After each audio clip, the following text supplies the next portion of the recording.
But llama for money on my neck of money rain.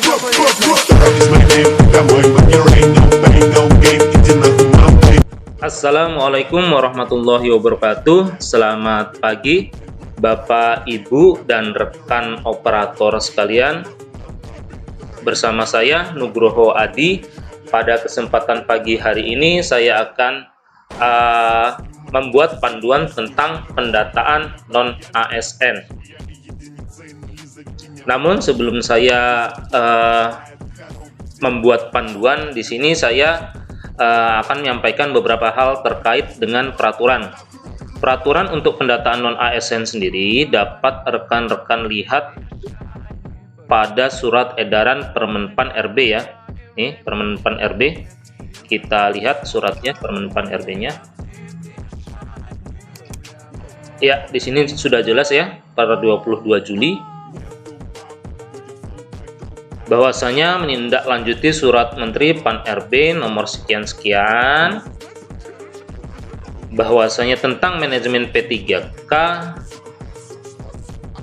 pada prinsipnya untuk mengingatkan para pejabat pembina kepegawaian untuk melakukan penataan pegawai yang berada di lingkungan masing-masing.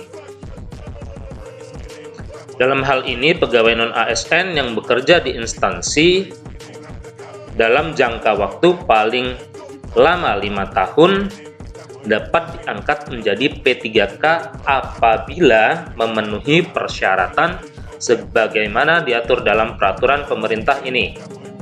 Kemudian, oleh karenanya, setiap pejabat pembina kepegawaian agar melakukan pemetaan dengan ketentuan bahwasanya berstatus tenaga honorer kategori 2 atau THK 2 yang terdaftar dalam database. Kemudian mendapatkan honorarium dengan mekanisme pembayaran langsung yang berasal dari APBN untuk pusat dan untuk instansi daerah. Diangkat paling rendah oleh pimpinan unit kerja, telah bekerja paling singkat 1 tahun pada tanggal 31 Desember 2021. Jadi hitungannya TMT awalnya adalah 2 Januari 2021 sudah dapat melakukan pendataan. Berusia paling rendah 20 tahun, paling tinggi 56 tahun per 31 Desember. Kemudian pendataan ini dimaksudkan untuk melakukan pemetaan dan mengetahui jumlah pegawai non-ASN diharapkan kepada para pejabat pembina kepegawaian untuk melakukan inventarisasi data pegawai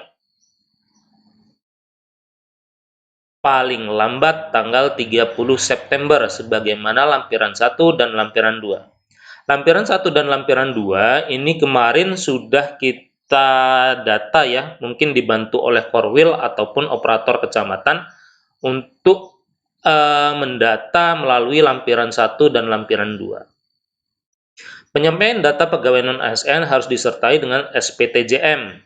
Kita juga sudah ya mengumpulkan SPTJM. Perekaman data pegawai harus menggunakan aplikasi yang telah disiapkan oleh BKN. Aplikasinya ya aplikasi pendataan tadi, bukan melalui aplikasi yang lain. Aplikasi berbasis web pendataan non-ASN. Bagi pejabat pembina yang tidak menyampaikan data, maka dianggap dan dinyatakan tidak memiliki tenaga non-ASN. Jadi di sini sudah jelas ya informasinya. Maka kita kembali ke laman pendataan tadi. Silahkan rekan-rekan nanti dapat mengakses di laman pendataan tanda hubung non-asn.bkn.go.id. Nanti akan saya tuliskan secara besar ya, agar tidak salah menuliskannya. Kemudian dasarnya juga adalah panduan atau buku petunjuk. Nih rekan-rekan ya, dapat download buku petunjuk revisi yang terbaru, kalau tidak salah revisi per 14 September. Jadi ini sangat membantu sekali karena memang semua petunjuk ada di buku petunjuk ini. Ini nanti seperti ini ya buku petunjuknya. ini baca ini, silahkan, sangat lengkap sekali di sana untuk buku petunjuknya. Baiklah, saya rasa dasarnya sudah saya sebutkan di sana. Kemudian saya di sini akan membuat panduan tentang bagaimana membuat akun pendataan, kemudian melengkapi permintaan aplikasi yang berada di web ini. Yang pastinya, data telah didaftarkan oleh admin instansi sebelum membuat akun. Yang pasti data rekan-rekan harus diinjek terlebih dahulu atau diimpor terlebih dahulu oleh admin instansinya. Jika belum diinjek atau diimpor untuk yang lampiran 1 dan lampiran 2, maka rekan-rekan tidak dapat membuat akun karena nanti akunnya tidak akan ditemukan. Maka syarat sah utama untuk membuat akun ini adalah datanya sudah diinjek atau diimpor oleh admin instansi. Dalam hal ini admin instansinya itu adalah BKD atau Dinas Pendidikan atau Dinas Kesehatan atau dinas-dinas lain yang diberikan kewenangan untuk menginjek atau mengimpor data. Jika data sudah diinjek atau diimpor, langsung saja kita ke bagian buat akun ya terlebih dahulu. Bukan masuk akun, tetapi buat akun terlebih dahulu. Kita klik saja buat akun.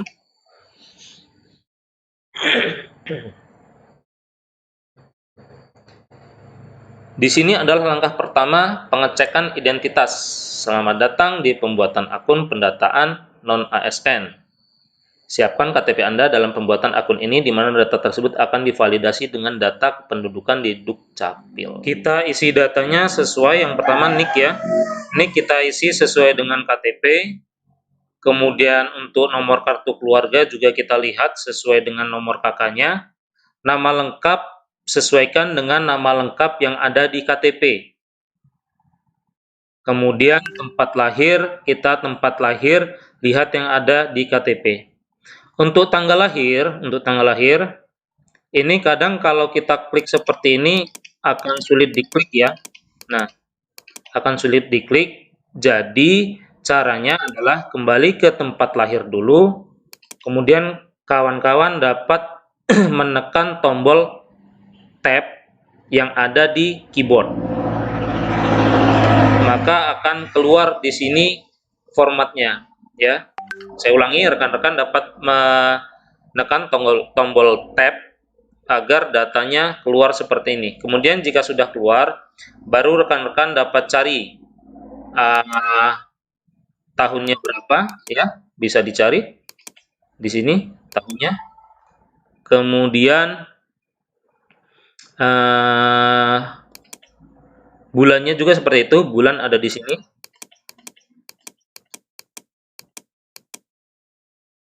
Kemudian tanggalnya silahkan diklik tanggal. Ya, maka akan muncul seperti ini. Kemudian jika sudah diinput, rekan-rekan dapat menginputkan nomor handphone aktifnya ya. Kemudian email aktif juga diinputkan. Dalam artian di sini email aktif adalah email yang dapat kita kelola inbox-nya, kita dapat melihat inbox-nya. Namun jika memang kita tidak bisa atau kita sudah lupa password, maka silahkan membuat akun email yang baru. Dengan catatan, jangan menggunakan email belajar ID. Karena memang fungsi email belajar ID bukan diperuntukkan untuk yang seperti ini. Gunakanlah email-email dengan akhiran Gmail, Yahoo, Rocketmail, atau lain sebagainya. Jangan menggunakan akun belajar ID. Saya contohkan di sini. Di sini nomor sudah saya inputkan, kemudian email juga sudah saya inputkan. Jika semua sudah diinputkan dan sudah dirasa benar datanya, saya rasa perlu mengecek sekali lagi agar lebih teliti, tidak apa-apa ya. Dicek kembali dari NIK, KK, nama, tempat, tanggal, nomor handphone, kemudian email. Jika datanya sudah dipastikan benar, maka silakan masukkan CAPTCHA-nya ini. Kita masukkan. Kemudian kita klik lanjutkan. Jika datanya benar dan berhasil, maka rekan-rekan akan dibawa ke tahap langkah 2 atau lengkapi data. Maka di sini nanti sudah ada data yang sudah kita inputkan di langkah 1 tadi ya. Akan otomatis datanya yang berwarna ungu ini datanya tidak dapat dirubah lagi. Kemudian untuk email masih bisa dirubah yang putih, silahkan disesuaikan, tempat lahir juga begitu, tanggal lahir. Kemudian kita isi di sini kabupaten atau kota lahir. Ini adalah autofill ya rekan-rekan, jadi nanti kita tuliskan keywordnya saja sesuai dengan kabupaten di mana kita lahir, sesuai dengan ijazah ya. Saya contohkan Lampung Utara, maka akan otomatis nanti keluar seperti ini, kita klik saja. Nah, seperti itu. Karena ini sistemnya autofill. Saya kembalikan dulu ya.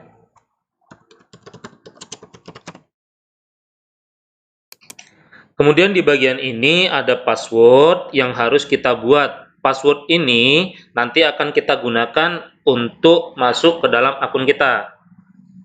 Nanti rekan-rekan bisa isi passwordnya di sini, kemudian ulangi lagi di bagian konfirmasi password. Saya contohkan ya, tapi nanti langsung saya skip. Seperti ini ya, passwordnya silahkan dengan memiliki kombinasi huruf kecil, huruf besar, karakter, dan angka. Minimal 8 karakter. Jadi silakan diketikkan passwordnya di sini, kemudian diulangi di sini. Kemudian ada pertanyaan pengaman 1 dan 2 yang harus kita isi. Silakan rekan-rekan nanti terserah ya, ada pilihannya ya. Ada pilihannya nih, misalkan pertanyaan 1 ini dan pertanyaan 2 saya buat ini. Silakan rekan-rekan nanti buat jawaban ini dan jawaban ini. Fungsinya adalah ketika kita lupa password dan kita reset password, maka kita membutuhkan pertanyaan pengaman. Pengaman 1 dan pengaman 2. Silakan nanti dijawab.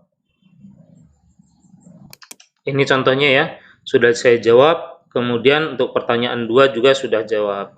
Jika sudah semua diisi, silahkan kita scroll atau gulir ke bagian bawah. Di bagian bawah ini kita pilih jenis kelaminnya ya, kita pilih jenis kelaminnya. Kemudian kita pilih KTP yang akan diunggah dengan ekstensi JPG maksimal 200 KB. Silahkan dipilih filenya.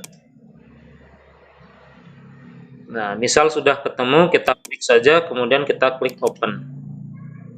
Maka jika berhasil akan ada pop-up seperti ini bahwasanya unggah KTP berhasil. Baiklah, selanjutnya kita pilih foto dengan ekstensi JPG maksimal 200 KB. Seyogianya ada contoh fotonya ya, contoh foto untuk pelamar. Jika pria ya sebaiknya menggunakan kemeja putih, wanita juga seperti itu, kemeja putih, kerudung hitam. Seyogianya seperti itu. Silahkan dipilih untuk fotonya. Jika sudah, kita klik saja, kemudian klik open. Sama ya, akan ada pop-up info seperti ini, bahwasanya unggah pas foto berhasil. Kita klik saja, baiklah. Jika sudah semua diisi dari langkah 2 ya, dari bagian atas sampai bawah seperti ini, dan sudah kita pastikan datanya benar, maka kita masukkan kode CAPTCHA-nya. CAPTCHA yang di sini kita tuliskan.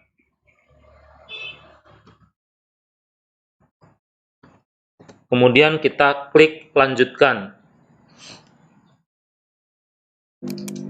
Jika berhasil, maka kita ke langkah 3 untuk pengecekan ulang data. Jadi sebelum mengakhiri pembuatan akun, pastikan data yang Anda masukkan sudah benar dan pas foto Anda jelas. Jika ingin melakukan perbaikan data, klik tombol kembali. Jadi jika rekan-rekan dirasa datanya sudah sesuai, semua datanya sudah sesuai, silahkan klik proses pembuatan akun. Namun jika datanya belum sesuai, kita klik kembali. Jika kita klik kembali, nanti akan kita kembali ke langkah 2. Di sini datanya sudah benar ya. maka kita langsung ke proses pembuatan akun. Kita klik proses pembuatan akun. Apakah data yang diisi sudah sesuai? Cek kembali jika Anda belum yakin, kita pilih iya. Dan kita akan menuju ke langkah 4, pembuatan akun selesai. Selamat atas namanya ini berhasil registrasi dan hanya dapat melakukan registrasi 1 kali dengan nick Anda. Maka kita bisa cetak informasi pendaftaran terlebih dahulu ya. Kita cetak informasi pendaftaran. Jika sudah terdownload, bisa kita lihat datanya ya.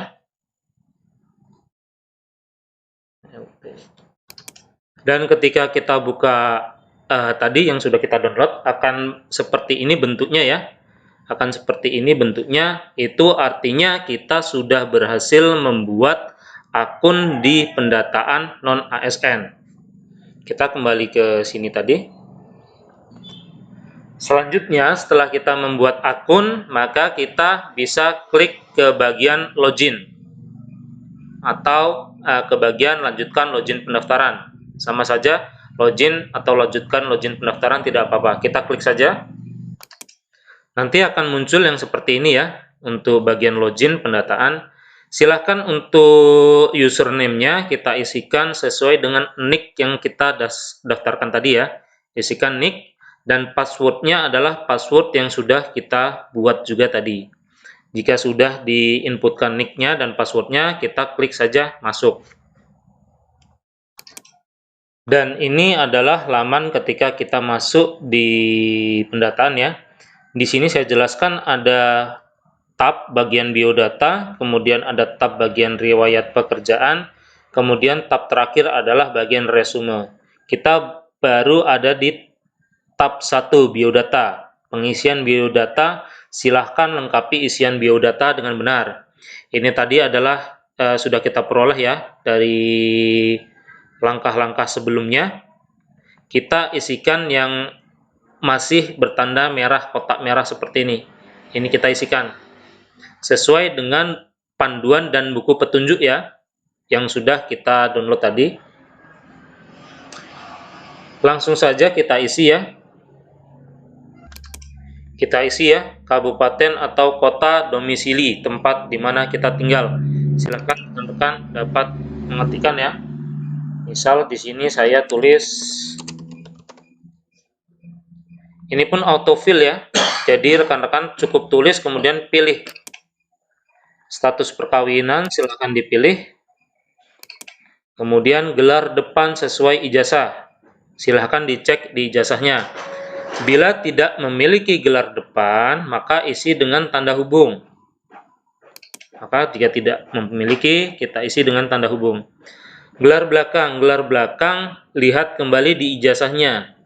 Bunyinya apa? Saya misalkan di sini adalah SPD.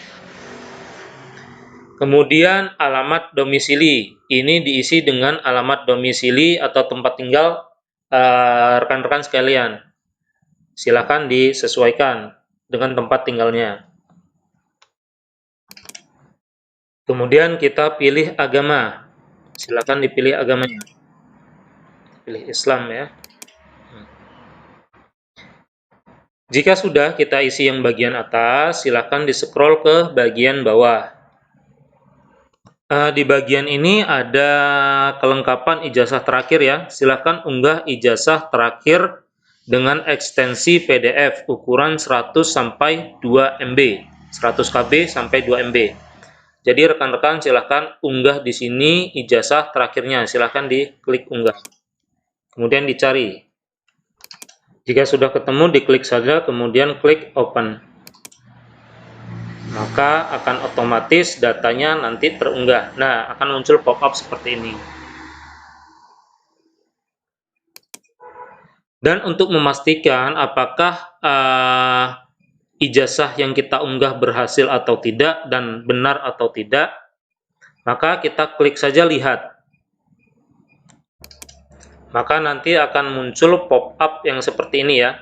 Nah, seperti ini pop-up-nya akan muncul. Ya, nanti akan kita klik lihat dan hasilnya tadi sudah ijazah, berarti artinya ijazah kita sudah terupload. Kemudian ada bagian yang harus diisi juga. Ini adalah data awal yang sudah diimpor atau diinjek oleh admin, kemudian ini data yang kita sesuaikan. Jika terdapat perbedaan pada data awal, maksudnya data yang ini, maka kita dapat mengubah data pada kolom ini. Jika memang ada kesalahan input ya, kita bisa perbaiki di kolom ini. Namun jika datanya sudah sama dan sudah benar, langsung kita lanjutkan ke bagian CAPTCHA-nya. Di scroll ke bawah ya, di scroll ke bawah, kemudian kita ke bagian CAPTCHA-nya ini kita ketikkan nih.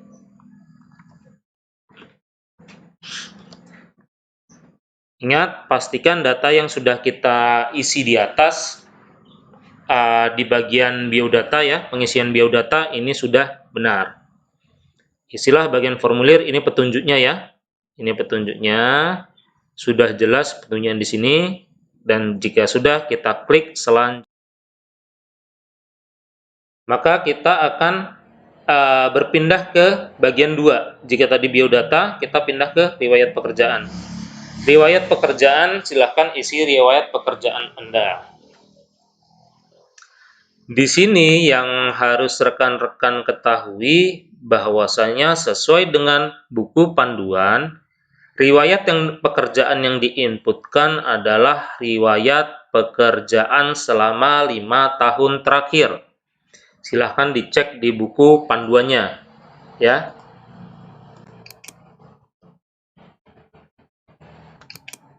Pada halaman 23 ya, di buku panduan, pada riwayat pekerjaan akan tampil kolom baru dan lain sebagainya. Kemudian, untuk ketentuan riwayat pekerjaan, tenaga non-ASN hanya diperbolehkan mengisi 5 riwayat pekerjaan terakhir.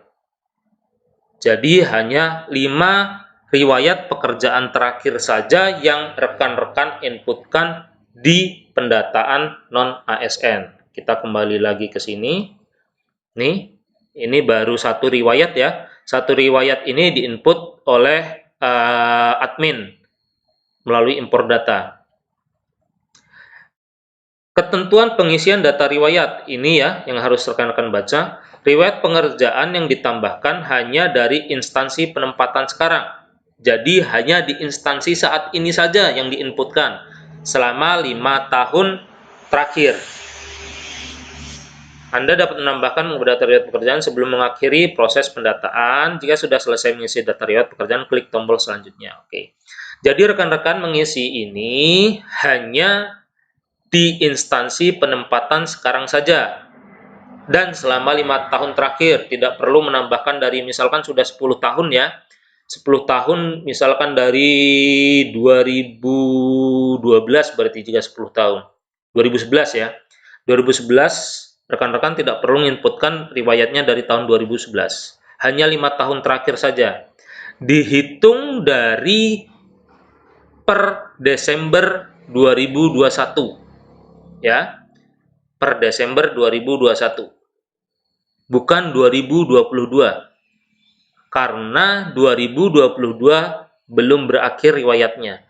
Maka rekan-rekan sesuai buku petunjuk diinputkan yang tahun 2021. 2021 ke bawah selama 5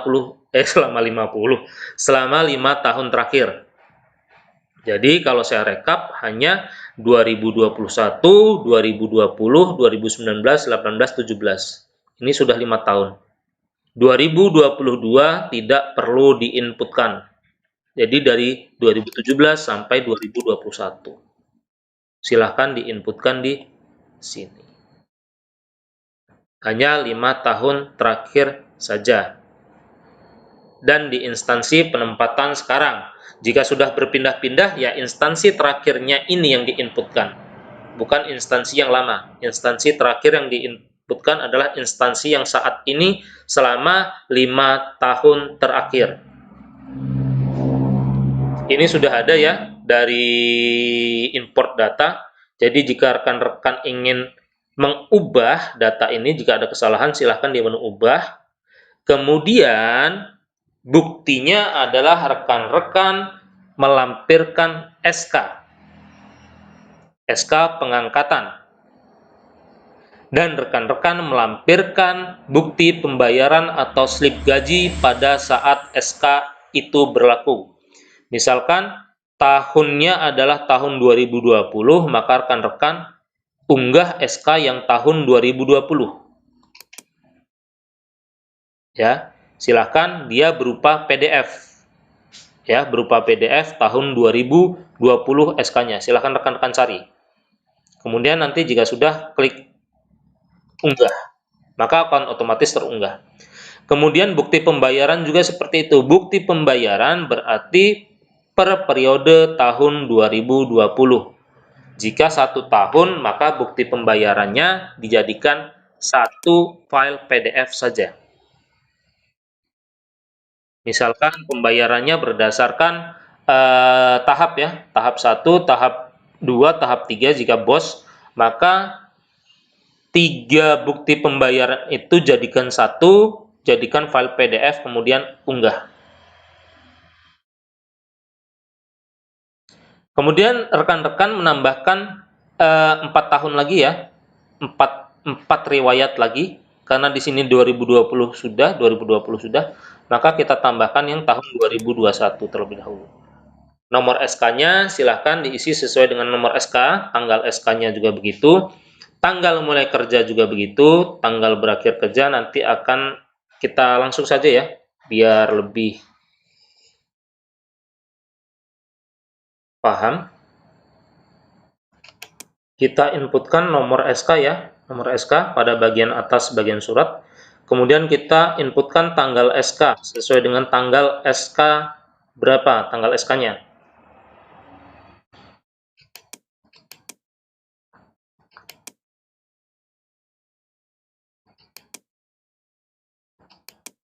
Kemudian tanggal mulai kerjanya silakan rekan-rekan inputkan tanggal mulai kerjanya sesuai dengan SK ya.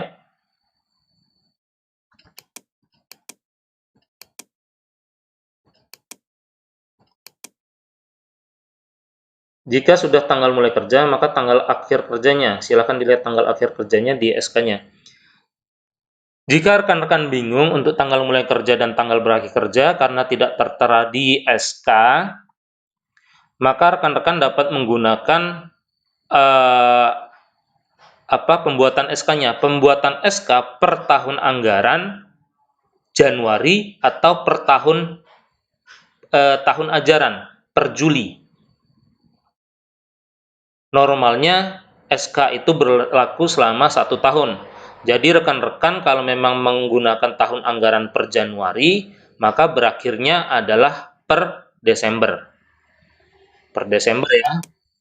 Lihat SK-nya per Desember 31 ya. Namun jika rekan-rekan di sini tanggal SK-nya atau pembuatan SK-nya adalah per tahun ajaran ya, biasanya di bulan Juli, maka berakhirnya juga di Juli tahun berikutnya. Itu jika tidak tertera di dalam SK. Namun seyogianya di dalam SK itu tertera TMT dan TST, tanggal setelah berakhir kerjanya. Kemudian instansi penempatan silahkan di otomatis ya, instansi penempatannya nanti. Unit kerja penempatan silahkan rekan-rekan tuliskan di mana unit kerja penempatannya. Misal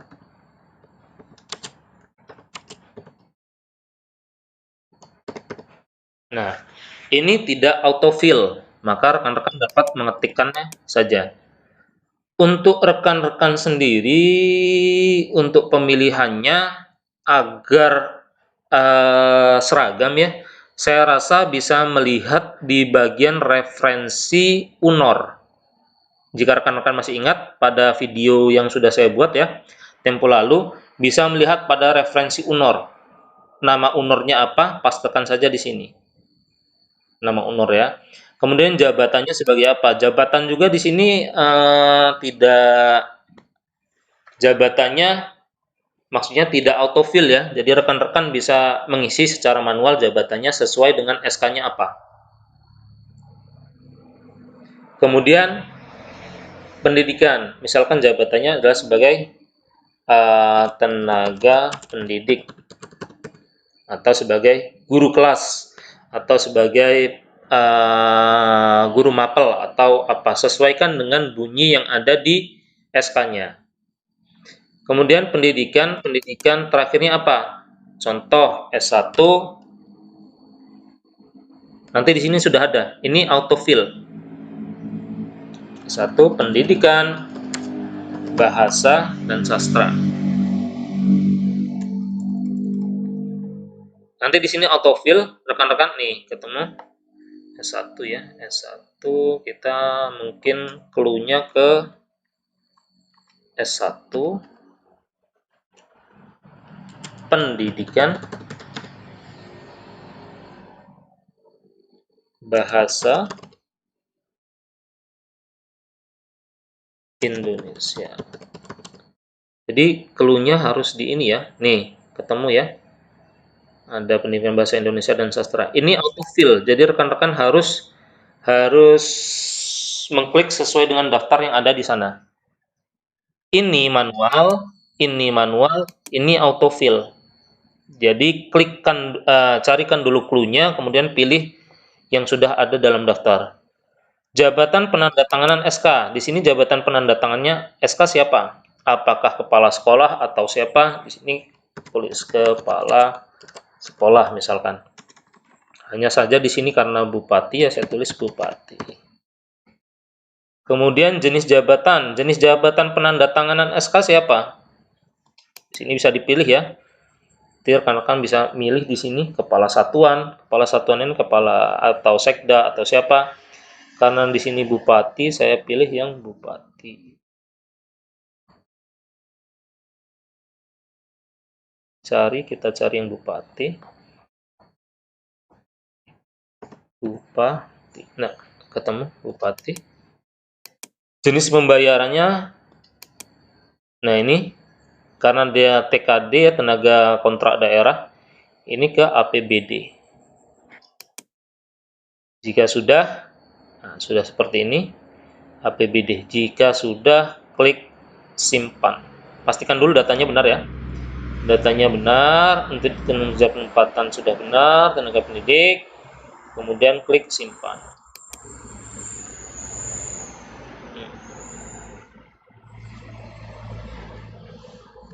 Jika masih ada kesalahan, dalam artian kesalahan input ya, kita bisa klik ubah untuk mengubah kembali atau untuk menghapus. Yang pasti riwayat di sini hanya 5 riwayat saja di instansi penempatan sekarang. Dan dimulai dari tahun 2021, 2022 tidak perlu diinput sesuai dengan panduan yang ada di buku ya. Panduan dengan 5 riwayat pekerjaan terakhir saja dimulai dari 2021. Jangan lupa SK-nya diunggah, bukti pembayaran juga diunggah. Maka kita kurang 3 lagi. Silakan nanti rekan-rekan bisa tambah riwayat pekerjaan dan lain sebagainya sampai 5. Penuhi permintaannya, SK dan bukti pembayarannya. Jika sudah, klik selanjutnya. Nanti akan kita masuk ke bagian resume.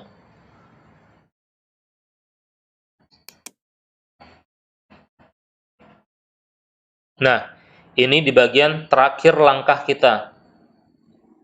Jika memang datanya belum benar, maka silahkan kembali dulu ke riwayat pekerjaan atau biodata, jangan langsung diakhiri.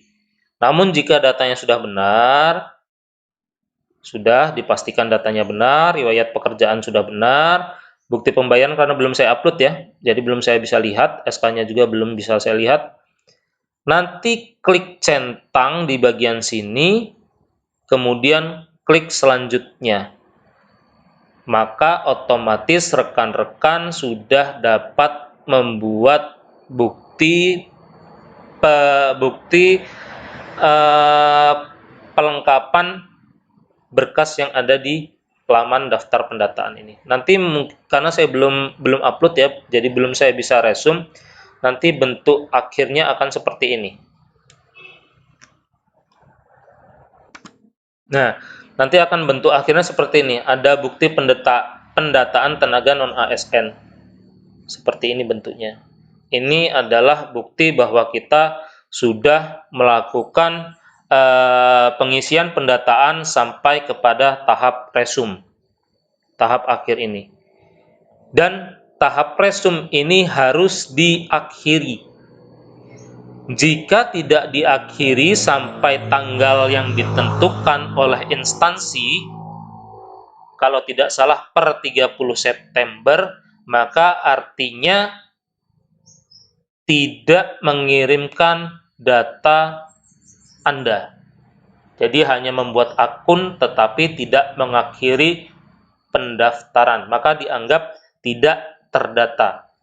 Saya ingatkan lagi, resum ini harus diakhiri. Sebenarnya ada tetap pada Permenpan RBRI, kemudian ada di buku petunjuk pendaftaran. Seperti ini. Di buku petunjuk pendaftaran sudah jelas sekali ya, sudah dituliskan secara lengkap. Maka selamat mengisi, selamat mengerjakan, dan semoga pendaftaran ini dapat mengangkat rekan-rekan menjadi P3K ataupun CPNS.